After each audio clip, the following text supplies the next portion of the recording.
Thailand. We all travel lovers have grown up listening that Thailand is a cheap country to travel to.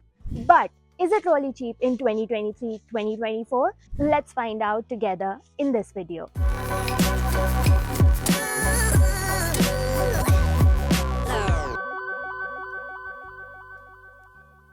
Hello, welcome back to the channel. मेरा नाम खुशबू है and I create experience-based travel videos on this channel. And today I'm going to share my experience of purchasing goods and services for my Thailand trip. In other words, it is a budget breakdown video. शुरू करने से पहले मैं आपको ये बताना चाहूँगी कि मेरा ट्रिप 14 days long था and वो एक बजट पे किया गया था. Not going to say it was done on a shoestring budget, but it was a smart decision making budget. And आप अपनी पॉकेट के हिसाब से जितना चाहे मर्जी खर्च कर सकते हैं या थोड़ा बहुत बचा भी सकते हैं. And this video is going to give you a rough idea in general about the prices. So we are going to discuss everything from flights to sim to food, transportation, accommodation, etc, etc. And on every point I'm going to give you a little tip to save money just in case you did not know that already. So let's get started now. तो सबसे पहले flights की बात कर लेते हैं. मैंने जून and में ट्रैवल किया था एंड मेरे को फ़्लाइट की कॉस्ट वन वे 9,000 रुपीज़ पड़ी थी including the luggage. And why I am mentioning the luggage is because मैंने स्काई स्कैनर से टिकट बुक करी थी एंड वहाँ पे it compares all the websites के prices and shows you the best and cheapest flights for wherever you want to travel to. And वहाँ पे यूजुअली जो इंटरनेशनल फ्लाइट्स होती है वो इसलिए चीप दिखाता है because it only includes cabin baggage and not your check in baggage. And I would still recommend you booking on Skyscanner but checking on other websites also. It is possible that आपको दूसरी websites पे ज़्यादा सस्ती मिल जाए if you have the required cards क्योंकि उस पर अच्छे डिस्काउंट्स मिलते हैं. बट अगर आपको ऐसा नहीं मिलता है तो I would still recommend you going on Skyscanner and booking the cheapest ticket and then going to that particular flight's website. Example Air Asia पे आपने बुक किया तो एयर एशिया की वेबसाइट पे जाके आप अपना बैगेज जो है वो इंक्लूड कर सकते हैं and it will cost you somewhere around 2,000. At least मेरे को तो उतना ही पड़ा था. So I would say before booking, do all the research and then only go ahead and book to understand कि flight plus baggage cheap पड़ रहा है या कहीं किसी वेबसाइट पे including the baggage he cheap पड़ रहा है. So yeah, do your research. But generally flights cost करती है 16 to 22,000 के बीच में depending on where are you flying from and which airport you're flying to. So next, let's talk about the visa. सो अभी फ़िलहाल Thai government ने Indians के लिए visa free कर दिया है 10th November onwards and it will go up till 10th May 2024. I would highly recommend you going right now because when I went it was visa on arrival and it costed me a bomb. It was 2,000 baht which equals to 4,800 INR.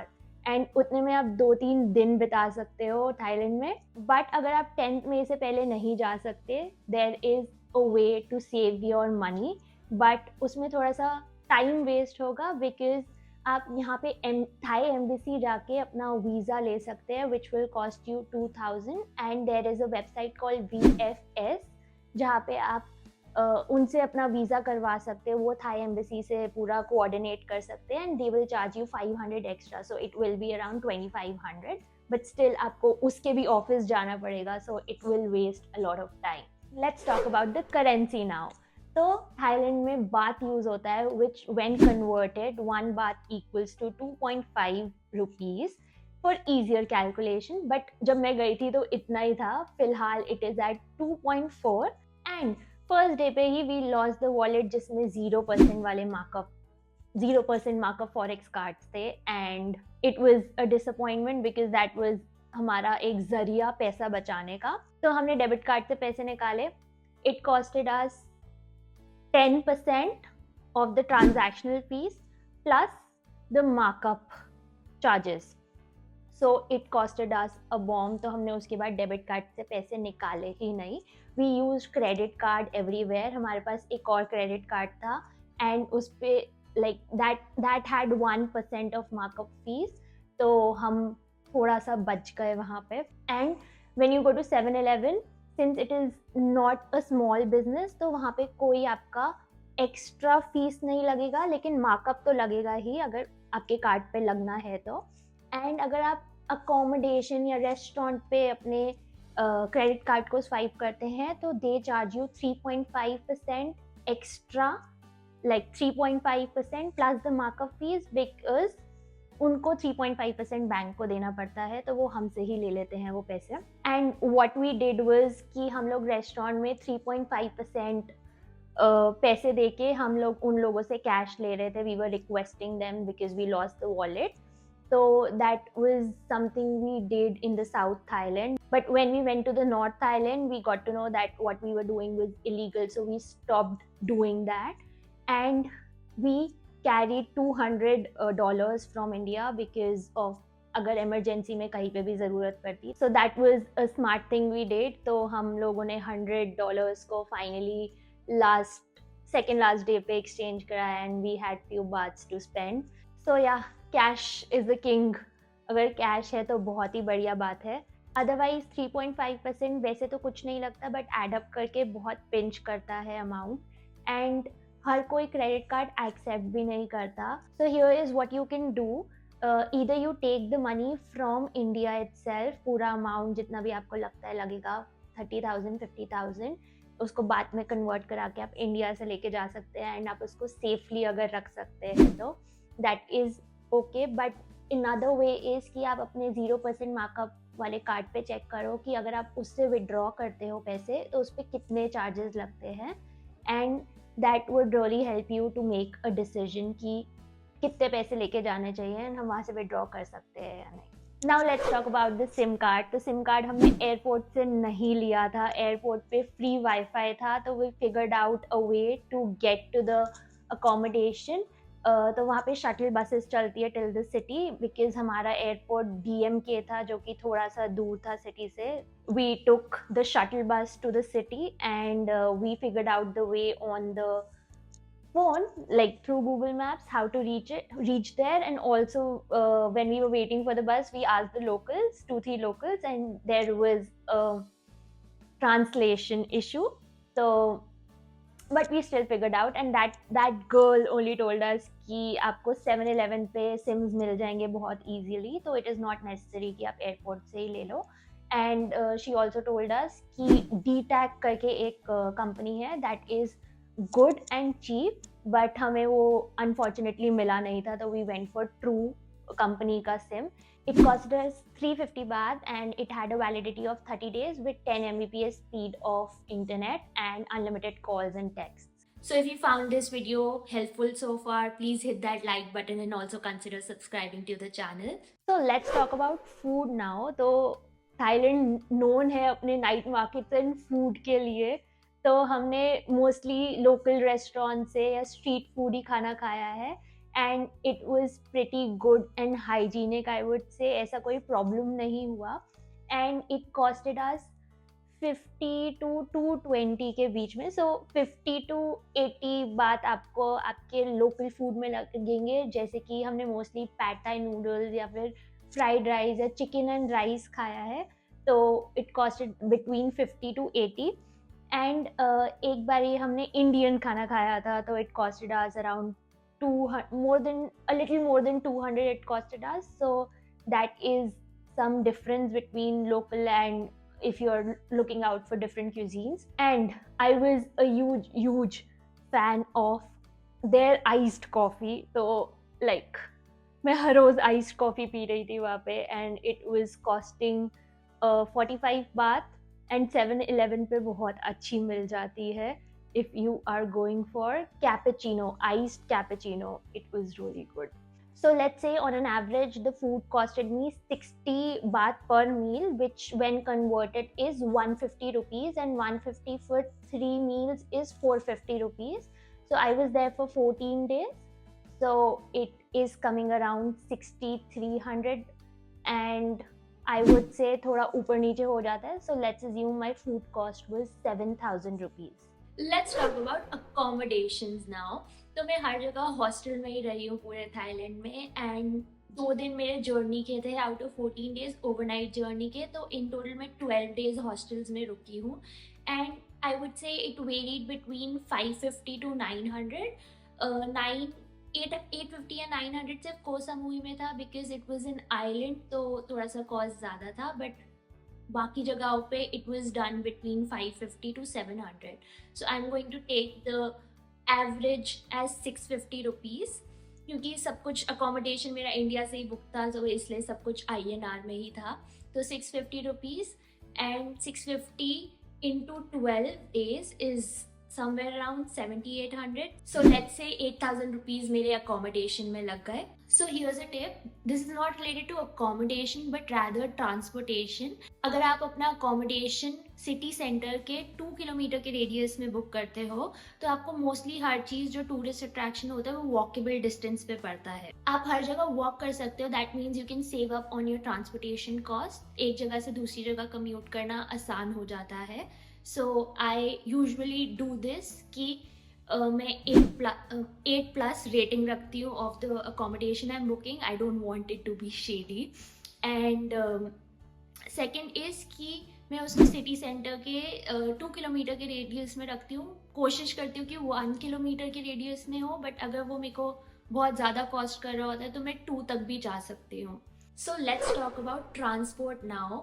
ये वाला topic थोड़ा लंबा होने वाला है and we will start with कि हम within the city कैसे कम्यूट करें. सो अगर आप बैंकॉक में हैं, वहाँ पे आपके पास बस है, मेट्रो है, टैक्सी है, टुक टुक है. तो अगर आप बस से ट्रैवल करना चाहते हैं तो वाया बस करके एक ऐप है जो लिटरली आपको बताती है आप कहाँ पे हो, आपको कहाँ जाना है. It will give you the bus number एंड वो बस कहाँ पे है exactly you can track that also. So it is a very convenient app for buses. Then comes the metro. वो चीज़ में आपको गूगल से हेल्प मिल जाएगी. आप जहाँ पे भी हैं एंड आपको जहाँ पे भी जाना है तो you can put it on Google and it will help you कि आपको मेट्रो लेनी चाहिए, बस लेनी चाहिए या taxi would be convenient. And taxi के लिए आपको ग्रैब ऐप की ज़रूरत पड़ सकती है अगर आप एकदम इमीडिएटली चाहते हो कि मैंने बुक करा और 5 मिनट में आ जाए टाइप्स एंड मेरे को कुछ करना ना पड़े. So Grab app is there to book your taxi. Even you can order food online on it and वहाँ से आप टैक्सी बुक तो कर सकते हैं. Then whatever cost it shows, I think आपको उसके ऊपर 20 बात देना पड़ता है extra because of the meter charges. So yeah that Grab taxi is a little costly. हमने दूसरी टैक्सी को भी यूज़ किया था जो कि आप बस रोकते हो एंड पूछते हो कि यहाँ पे जाना है and they will tell you the price and you can bargain with them. So please bargain in Thailand wherever possible, क्योंकि बहुत स्कोप होता है. सो हमने टैक्सी वाले से बार्गेन किया एंड हम लिटरली ग्रैब वाली टैक्सी से बहुत सस्ते में गए थे. So the meter chart like the chart only differs by prices दोनों का, जो ग्रैब वाली टैक्सी होती है एंड जो नॉर्मल टैक्सी होती है. And then comes the tuk tuk. तो टुक टुक जो होता है वो एक्सपीरियंस के लिए अच्छा है but that is costlier then your taxi. मतलब it is just an e-rickshaw and but it gives you an good experience. तो वो टैक्सी से भी महंगा होता है. And if you are in any other city town apart from Bangkok, I would recommend you renting a scooty because that will be the most convenient way of commuting. क्योंकि बाकी जगहों पे बस नहीं है भी तो उतना convenience नहीं है. एंड अगर आप लाइसेंस की बात करते हो तो जो आपका इंडियन लाइसेंस होता है, ड्राइविंग लाइसेंस, वो थाईलैंड में अनफॉर्चुनेटली नहीं चलता है. You have to have an international driving permit and उसके लिए आपको अपने नियरेस्ट ड्राइविंग लाइसेंस सेंटर जाना होगा एंड वहाँ पे आई थिंक 2000 का बनता है. I don't know the exact procedure, please check it online. मैंने एक्चुअली नहीं बनवाया था एंड लाइक हमसे उन्होंने वहाँ पे मांगा भी नहीं जिससे भी हम रेंट कर रहे थे स्कूटी को. They just asked for our passport as the deposit and that was it. Now let's talk about अगर आपको एक सिटी से दूसरी सिटी जाना है. सो हम लोग बैंकॉक से फुकेट के लिए गए थे विच costed us around 700 baht. So the transportation cost of traveling from one city to another is going to cost a lot. Since मैं ऑलमोस्ट पूरा थाईलैंड घूमी थी तो वो वाला जो cost transport city to city cost था वो बहुत एक्सपेंसिव पड़ा. रेस्ट सारी कॉस्ट मैं स्क्रीन पे मेंशन कर रही हूँ बिकॉज मेरे को एग्जैक्टली कॉस्ट याद नहीं है. So if you want take a screenshot of it. And then we took a flight from Krabi to Chiang Mai, and it costed us around 3,500 plus the luggage. So let's say 4,000 के around because we were 2 people. तो वो luggage का cost भी divided. तो and yeah, scooty rent is also divided, so that saves you money. And ये रहा पूरा transportation पे जितना पैसा मैंने लगाया है. It's too much. So here's a tip in case of transportation. तो अगर आपको एक सिटी से दूसरी सिटी जाना है तो आप डेफिनेटली 12 Go Asia पे जाएंगे, which is the website to book the tickets from one place to another, चाहे वो रेल की हो, चाहे वो बस की हो, चाहे वो फेरी की हो. And that is the most convenient way. But अगर आप वहाँ पे देखेंगे तो हर ऑपरेटर का नाम होता है, एंड हर ऑपरेटर के नाम पे अगर आप उसको गूगल करेंगे तो उनकी एक अपनी वेबसाइट होती है. There the cost will be lesser. 10% का डिफरेंस होता है जितना मैंने लास्ट टाइम चेक किया था.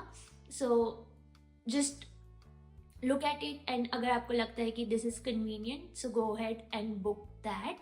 और आप सीधा जाके प्लेटफॉर्म, बस प्लेटफॉर्म पे, बस स्टेशन पे ही टिकट ले सकते हैं. That is also a good idea. चलो अब एक्टिविटीज़ की बात करते हैं. बाय एक्टिविटीज़ आई मीन कि जो अट्रैक्शंस पे गए आप या फिर टूर बुक करा वो सब. तो मोस्टली टेम्पल्स जो थे वो फ्री थे, एक्सेप्ट जो बैंकॉक में टेम्पल्स थे दे वो वेरी कॉस्टली, लाइक 100 बात का टिकट या फिर 500 बात का ticket. So that was something. And then I booked a tour, island hopping tour in Phuket, which costed me 1,700 baht. In the North Thailand, I went to the highest point of Thailand, which had a ticket of 300 baht. So सारी activities और attractions की ticket की cost मिला के it costed me 2,200 baht, which is approximately 5,500 rupees. So the tip here is to bargain. Like जो हमारा island hopping tour था, सी tickets जो होती है उस पर तो you can not bargain, but जो हमने टूर बुक किया था या कोई भी और एक्टिविटी आप करते हो तो ऑलवेज बार्गेन, बिकॉज थाईलैंड में बहुत स्कोप है बार्गेन का. सो जो हमने आइलैंड हॉपिंग टूर बुक किया था उसका प्राइस 3,600 पर पर्सन लिखा था उस चार्ट पे जो हमें दिखाया गया था. And the person offered a discount on its own. हमें पता भी नहीं था कि हम बार्गेन कर सकते हैं. So we just pushed it further and हम उसको 1,700 तक ले आए. I think she offered 2,200 और 2,000, तो हम उसको 1,700 तक ले आए, which was like a good package deal. So the last topic is travel insurance, and travel insurance लेना completely optional है थाईलैंड की ट्रिप के लिए, but मैंने ली थी and it costed me 750 rupees. And मैंने केयर हेल्थ कंपनी की insurance ली थी, and I do not recommend that company because उनका कस्टमर सर्विस बहुत ही बुरा है. एंड 750 की रेंज में आपको और भी 2-3 कंपनीज की इंश्योरेंस मिल जाएगी. You can go on Policybazaar and check and compare the travel insurances. So yeah, that's about it from this video. I hope it was helpful. If it was, hit that like button. Share it with someone who's traveling to Thailand soon. Consider subscribing to my channel, and I will see you in the next one. Bye.